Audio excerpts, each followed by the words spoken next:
So the Minnesota Vikings did end up sticking and picking at number 24 in the first round of the 2025 NFL Draft, with that selection being guard Donovan Jackson out of Ohio State. Someone who I actually predicted a couple videos ago right before the draft started yesterday. I just was 13 picks too late as I predicted 2 trade downs with the Las Vegas Raiders and the Kansas City Chiefs. But interestingly enough, the Vikings, they have made 3 selections at the 24th overall pick. All 3 have been Ohio State players. Leo Hayden in the 70s, the late, great Corey Stringer in the 90s, and now Donovan Jackson here in 2025. And the last guard that the Vikings took in the first round of the NFL Draft, a guy by the name of Randall McDaniel. And we all know how his career panned out. He ended up being one of the best, arguably one of the best, at his position. And so taking a guard at 24 is fascinating to me because, the Vikings, they could have traded back there, but just the way the board fell,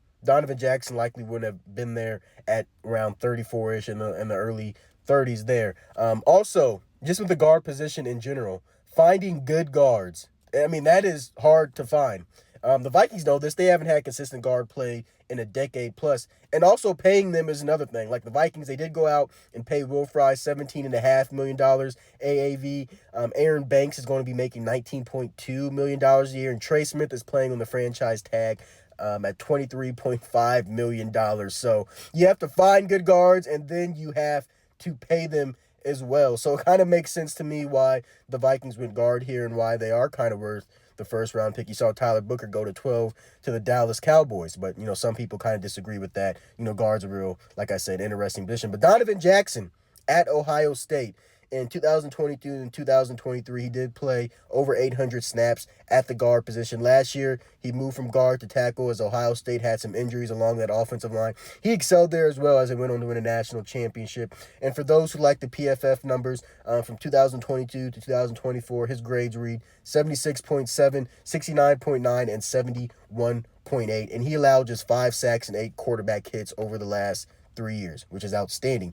And I haven't dug much into him, but just kind of reading the comments from what Kevin O'Connell said yesterday, he is going to be inside, and he's likely going to be a day one kind of impact starter for this team, replacing Blake Brandel at the left guard position. But just to kind of close it out, we all remember those last 2 games against Detroit and the Los Angeles Rams. Now, part of it, a large chunk of it, was on the quarterback. He's now in Seattle now.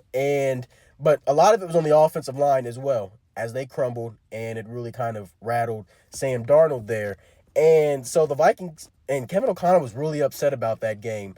He was. After that, it was that Rams game, I believe.